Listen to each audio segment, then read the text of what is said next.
എങ്ങനെ ക്ഷേത്രോത്സവങ്ങളൊക്കെ നടക്കണം എന്നുള്ളതിനെ കുറിച്ചുള്ള ഒരു പോസിറ്റീവായ ചർച്ചയായി ഇത് ഡിബേറ്റായി മാറുന്നതിൽ കുഴപ്പമൊന്നുമില്ലല്ലോ.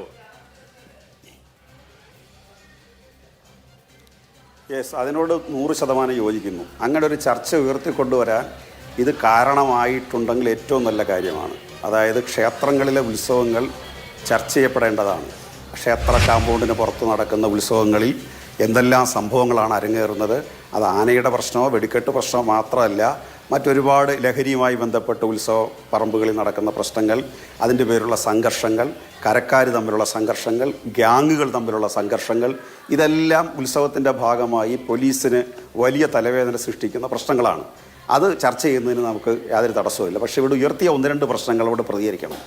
ഒന്ന്, അങ്ങ് ആവർത്തിച്ച് ചോദിച്ചു BJPയുടെ പ്രതിനിധിയോടും, നിങ്ങളുടെ കൊടി ഉയർത്താതിരിക്കുമോ എന്ന്. അദ്ദേഹം മറുചോദ്യം ചോദിച്ചപ്പോൾ അങ്ങ് പ്രതികരിച്ചില്ല. BJPയുടെ കൊടി ഉയർത്തുന്ന കണ്ടിട്ടുണ്ടോ എന്നാണ് ചോദിച്ചത്. ഇക്കാലത്ത് ആർക്കാ മനസ്സിലാകാത്തത്? 50-52 സംഘടനകളുണ്ട് സംഘപരിവാർ. അതിൽ BJPക്ക് ജന്മം കൊടുത്ത സംഘടനയാണ് RSSൻ്റെ കൊടി ഉയർത്തില്ല എന്ന് അദ്ദേഹം പറയുന്നില്ല. അദ്ദേഹം അവിടെ വിശ്വാസവും ആചാരവും മറ്റു പ്രശ്നങ്ങളുമാണ് എന്ന് പറഞ്ഞാൽ RSSൻ്റെ വകയാണ് ക്ഷേത്രങ്ങളെന്നാണ് അദ്ദേഹം സ്ഥാപിക്കാൻ പരിശ്രമിക്കുന്നത്. ഈ ചോദ്യത്തെ അഡ്രസ്സ് ചെയ്തേ മതിയാവൂ. RSS ഉൾപ്പെടെയുള്ള CPM ഉൾപ്പെടെയുള്ള ഏതെങ്കിലും സംഘടനകളുടെ കൊടി, കോൺഗ്രസിൻ്റെ ആയിക്കോട്ടെ ഏത് പാർട്ടിയുടെ ആയിക്കോട്ടെ, ക്ഷേത്രങ്ങളിൽ പാടില്ല എന്നിടത്ത് CPM ഉറച്ചു നിൽക്കുന്നു, 100% ഉറച്ചു നിൽക്കുന്നു. RSSൻ്റെ കൊടി ക്ഷേത്രങ്ങളിൽ നിന്ന് മാറ്റാൻ തയ്യാറാവുമോ എന്നുള്ള ക്വസ്റ്റ്യൻ അവർ അഡ്രസ്സ് ചെയ്യത്തില്ല. അത് നിങ്ങൾ ചർച്ച ചെയ്യത്തുമില്ല. രണ്ടാമത്തെ പ്രശ്നം, ശ്രീ GV ഹരി, അദ്ദേഹത്തിൻ്റെ ഞങ്ങൾ തമ്മിൽ യോജിക്കുന്ന ഒരുപാട് പോയിന്റിൽ അദ്ദേഹം എത്തി, സന്തോഷം. പക്ഷേ അദ്ദേഹം അവസാനം പറഞ്ഞൊരു കാര്യമുണ്ട്, ക്ഷേത്രകലകൾ മാത്രം മതി ക്ഷേത്രോത്സവങ്ങളിൽ. ഇത് കോൺഗ്രസിൻ്റെ നിലപാടായിട്ട് പറയുമോ? ക്ഷേത്രകലകൾ മാത്രമായിട്ട് ക്ഷേത്രോത്സവങ്ങളിൽ പരിപാടി നടത്താൻ പറ്റുമോ? ഇവിടെ ആയിരക്കണക്കിന് ഗാനമേള ട്രൂപ്പുണ്ട്, മിമിക്രി ട്രൂപ്പുണ്ട്, നാടക ട്രൂപ്പുണ്ട്, ബാലെ ട്രൂപ്പുണ്ട്. ഉത്സവങ്ങൾ മാത്രം ലക്ഷ്യമിട്ട് ജീവിക്കുന്ന 10,000-കണക്കിന് ആളുകളുണ്ട്. അവരെല്ലാവരും ഈ ക്ഷേത്രോത്സവത്തിൻ്റെ ഭാഗമായി അമ്പലത്തിന് പുറത്ത് ഇത്തരം പരിപാടികൾ നടത്തുന്നതാണ്. ആ പരിപാടികൾക്കകത്ത് ഒരു ചിട്ടയോ അതിനകത്ത് എന്തെങ്കിലും ഒരു പെരുമാറ്റച്ചട്ടോ കൊണ്ടുവരാൻ കഴിയുമോ ഇല്ലയോ എന്നുള്ളത് വേറൊരു പ്രശ്നം. പക്ഷേ അങ്ങനെ എല്ലാവരും അതുമായി ബന്ധപ്പെട്ട് നിൽക്കുകയാണ്. ഇനി ക്ഷേത്രകലകൾ, ഞാൻ കൂട്ടത്തിൽ പറയട്ടെ, ക്ഷേത്രകലകൾ രാഷ്ട്രീയ സംവിധാനത്തിൻ്റെ ഭാഗമായിട്ട് ഉപയോഗിക്കാൻ മുൻകൈ എടുക്കുന്ന ഒരാളാണ് ഞാൻ. കഥകളി ആയാലും കൂടിയാട്ടമായാലും കൂത്തായാലും. ഇപ്പോൾ കൊല്ലത്ത് നടന്ന CPMൻ്റെ സംസ്ഥാന സമ്മേളനത്തിൽ എത്ര ക്ഷേത്രകലകൾ അവതരിപ്പിക്കപ്പെട്ടു എന്നറിയാവോ? ഞങ്ങളൊക്കെ നേതൃത്വം കൊടുക്കുന്ന സാംസ്കാരിക വേദികളിൽ ധാരാളം, ഞാൻ കഥകളി സംഘാടകൻ കൂടിയാണ്, കഥകളി നടത്തിപ്പുകാരനാണ്, കഥകളിയുമായി ബന്ധപ്പെട്ട് പ്രവർത്തിക്കുന്ന ഒരാൾ കൂടിയാണ്. അതെല്ലാം ഞങ്ങൾ ചെയ്യുന്നുണ്ട്.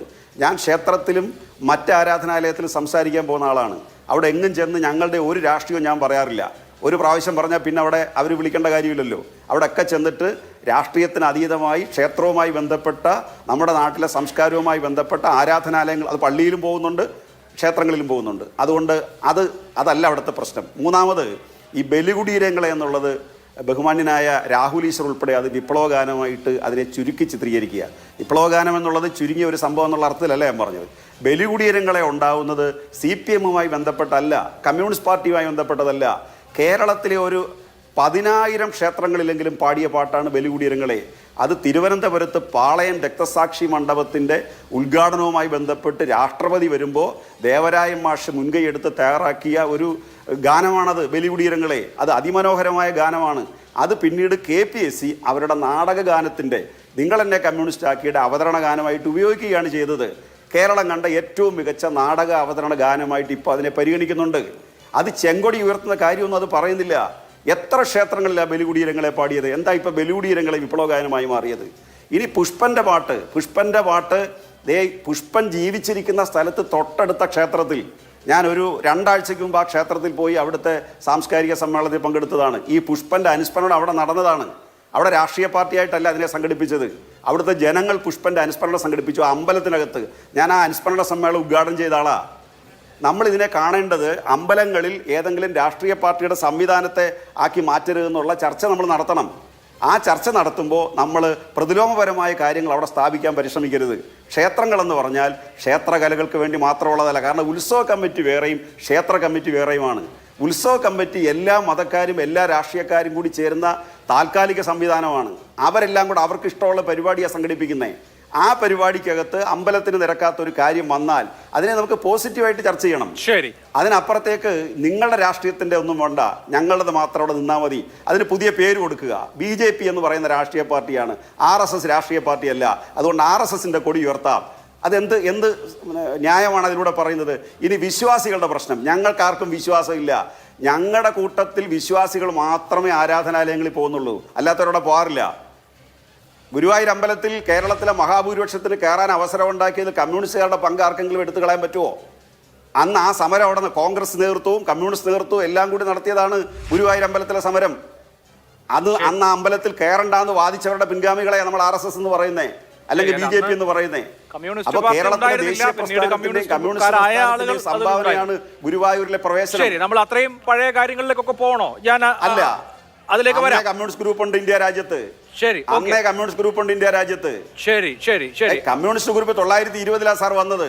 931 ഈ സമരം കൃഷ്ണപിള്ളയൊന്നും കമ്മ്യൂണിസ്റ്റ് ആയിട്ടില്ല. കേരളത്തിലെ ആദ്യത്തെ കമ്മ്യൂണിസ്റ്റ് ഗ്രൂപ്പ് വരുന്നത് 1934-35 കാലഘട്ടത്തിലാണ്.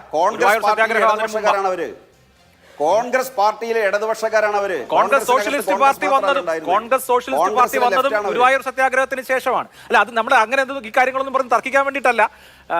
ഇവിടുത്തെ 37 കോൺഗ്രസ് സോഷ്യലിസ്റ്റ് പാർട്ടി വരുന്നത്. അതെ, പക്ഷേ ഒരു ദിവസം രാവിലെ പൊട്ടിപ്പുറപ്പെട്ടതല്ല കോൺഗ്രസ്. ഞാൻ പറഞ്ഞത് ഗുരുവായൂർ സത്യാഗ്രഹം അതിന് മുമ്പാണ്. ഇതൊന്നും തർക്ക വിഷയമല്ല, ഞാൻ തർക്ക വിഷയമാക്കി പറഞ്ഞതല്ല. അതിന്റെ ഭാഗമായിട്ടാണ് EMS, കൃഷ്ണപിള്ള, AKG ഒക്കെ ലെഫ്റ്റ് ആയിട്ട് നിൽക്കുന്നത്. ശരി, അല്ല, ഞാൻ അതിനെ തർക്ക വിഷയമായി ഉന്നയിച്ചതല്ല. അമ്പലത്തിന്റെ സമരത്തിൽ ഒരു പങ്കുമില്ലെന്നൊക്കെ അങ്ങ് വാദിച്ചെടുക്കാതെ അത് കേരളം അംഗീകരിച്ച കാര്യമാണ്. അത് ബഹുമാനായ അഭിലാഷ് വാദിച്ച് ഞാൻ അങ്ങനെ ഒന്നും വാദിച്ചില്ല സാർ. അങ്ങ് ഈ നിരർത്ഥകമായ തർക്ക വിതർക്കങ്ങളിലേക്ക് കടക്കല്ലേ. ഗുരുവായൂർ സത്യാഗ്രഹത്തിൽ P. കൃഷ്ണപിള്ളയ്ക്കും AK ഗോപാലനും ഒക്കെ വലിയ നേതൃപരമായ പങ്കുണ്ടായിരുന്നു. AKG അതിന്റെ വോളണ്ടിയർ ക്യാപ്റ്റനായിരുന്നു. കൃഷ്ണപിള്ള മർദ്ദനം ഏറ്റുവാങ്ങിയിട്ടുണ്ട്. അന്ന് കോൺഗ്രസ് കമ്മിറ്റിയുടെ തീരുമാനം അനുസരിച്ചാണ് ഗുരുവായൂർ സത്യാഗ്രഹം തുടങ്ങിയെന്നുള്ളത് ചരിത്ര വസ്തുതയാണ്. ഈ നേതാക്കളൊക്കെ പിന്നീട് കമ്മ്യൂണിസ്റ്റ് പാർട്ടിയുടെ സ്ഥാപക നേതാക്കളായി എന്നുള്ളതും ചരിത്രമാണ്. ഞാൻ അങ്ങനെ നിങ്ങളുടെ എന്താ പറയാ സംഭാവനയെ നിരാകരിച്ചതല്ല. അന്ന് കമ്മ്യൂണിസ്റ്റ് പാർട്ടി ഇല്ലായിരുന്നു എന്ന് പറഞ്ഞതാണ്. അത് തർക്ക വിഷയമായി എടുക്കേണ്ടത്. ശ്രീനാരായണ ഗുരു കോൺഗ്രസ് തീരുമാനത്തിന്റെ ഭാഗമായിട്ടാണോ സാർ അവിടെ പങ്കെടുത്തത്? അല്ല, ഞാൻ പറഞ്ഞത് ഗുരുവായൂർ സത്യാഗ്രഹത്തിൽ ശ്രീനാരായണ ഗുരു പങ്കെടുത്തത് കോൺഗ്രസ് തീരുമാനം അങ്ങനെയല്ല. അതിൽ കോൺഗ്രസ്സുകാരും അല്ലാത്തവരും ഒക്കെ ആയിട്ടുള്ള ഒരുപാട് ആളുകൾ പങ്കെടുത്തിട്ടുണ്ട്. അങ്ങ് വെറുതെ ഈ അനാവശ്യമായ തർക്കങ്ങളിലേക്ക് പോലെ കോൺഗ്രസ്സുകാരും ഉണ്ടായിരുന്നു, അത് തുടങ്ങിയത് ആ മഹാത്മാഗാന്ധി അയിത്തോച്ചാടന പ്രസ്ഥാനം ആരംഭിക്കുന്നു. അതിന്റെ ഭാഗമായി അന്നത്തെ KPCCയുടെ ഭാഗമായ ഒരു തീരുമാനം അനുസരിച്ചാണ്. അതിനുശേഷം KPCCയുടെ വൈസ് പ്രസിഡന്റ് ആയിട്ടുള്ള ആളാണ് EM ശങ്കരൻ നമ്പൂതിരിപ്പാട്. ഇതൊക്കെ ചരിത്രമാണ്. നമ്മളെന്തിനാണ് ഈ പഴയ കാര്യങ്ങളൊക്കെ പറഞ്ഞ് തർക്കിക്കുന്നതെന്ന് എനിക്ക് ഈ കാര്യത്തിൽ ചരിത്രപരമായി ഈ നേതാക്കളുടെ ഒന്നും പങ്കിനെ കുറിച്ച് എതിരഭിപ്രായമില്ല. എതിരഭിപ്രായം ഉണ്ടെങ്കിലല്ലേ തർക്കത്തിന് പ്രസക്തിയുള്ളൂ.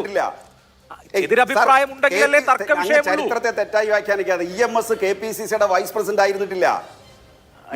KPCCയുടെ സെക്രട്ടറി ആയിട്ടായിരുന്നു. വൈസ് പ്രസിഡന്റോ സെക്രട്ടറിയോ ഭാരവാഹിയായിരുന്നല്ലോ. ഇല്ല സാർ, KPCCയുടെ ഭാരവാഹി ആയിരുന്നല്ലോ. അത്രേ ഉദ്ദേശിച്ചുള്ളൂ. അദ്ദേഹം ആത്മകഥ എഴുതുമ്പോഴും KPCCയുടെ ഭാരവാഹി ആയിരുന്നല്ലോ.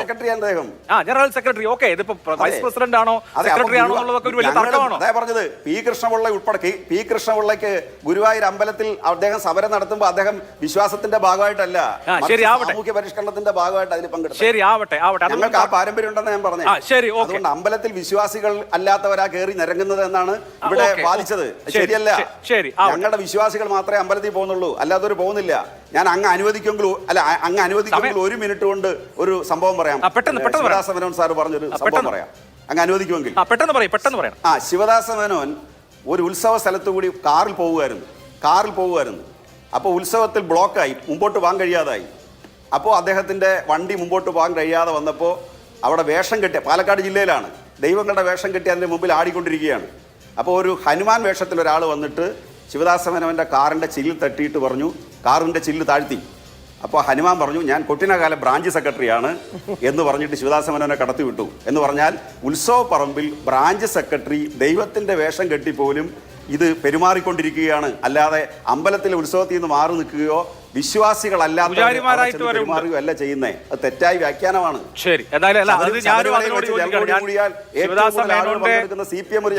പാലക്കാട് ജില്ലയിൽ ഒരിക്കൽ ഒരു തെരഞ്ഞെടുപ്പ് പരിപാടിക്ക് പോകുമ്പോൾ ഒരു ക്ഷേത്ര മൈതാനത്തായിരുന്നു ഞങ്ങളുടെ പരിപാടി. അപ്പോൾ ആ ക്ഷേത്ര മൈതാനത്തിന്റെ അടുത്ത് അവിടുത്തെ ആ ക്ഷേത്രത്തിലെ പൂജാരി വന്നു. അപ്പോൾ ഞാൻ ഈ ക്ഷേത്രത്തിലെ പൂജാരിയാണെന്ന് പറഞ്ഞതിന്റെ കൂടെ അദ്ദേഹം പറഞ്ഞു ഞാൻ ഇവിടുത്തെ ബ്രാഞ്ച് സെക്രട്ടറി ആണെന്നാണ്. അതൊക്കെ ഉണ്ട്, അതൊക്കെ പല നാടുകളിലായിട്ടുണ്ട്. അതൊന്നും വലിയ അത്ഭുതകരമായ കാര്യമല്ല. അതൊക്കെ നല്ലത് തന്നെ. അതുപോലെ കേരളത്തിൽ ഇപ്പോഴും പൂജാരിമാര് പാർട്ടി മെമ്പറാ ഉണ്ട്. ഞാൻ എനിക്ക് നേരിട്ട് കഴിഞ്ഞ ഇലക്ഷന്റെ സമയത്ത് സമയത്ത് വിശ്വാസം എടുക്കണ്ട, വിലക്ക് എടുക്കണ്ട. യെസ്, അതൊക്കെ സംഭവിച്ചു. ഇവിടെ അതുകൊണ്ടാണ് ഞാൻ പറഞ്ഞത്, ഏതെങ്കിലും ഒരു പാർട്ടിക്ക് മാത്രമായിട്ട് വിശ്വാസം വിട്ടുകൊടുക്കാൻ ഉദ്ദേശിക്കുന്നില്ല. ശരി, അതാണല്ലോ വിശ്വാസികൾ കൂടി അവകാശപ്പെട്ട ആരാധനാലയങ്ങൾ. ശരി ശരി ശരി അവിടെ വേറെ ഒരാൾക്ക് മാത്രമായിട്ട് ഞങ്ങൾ വിട്ടുകൊടുക്കാൻ ഉദ്ദേശിക്കുന്നില്ല.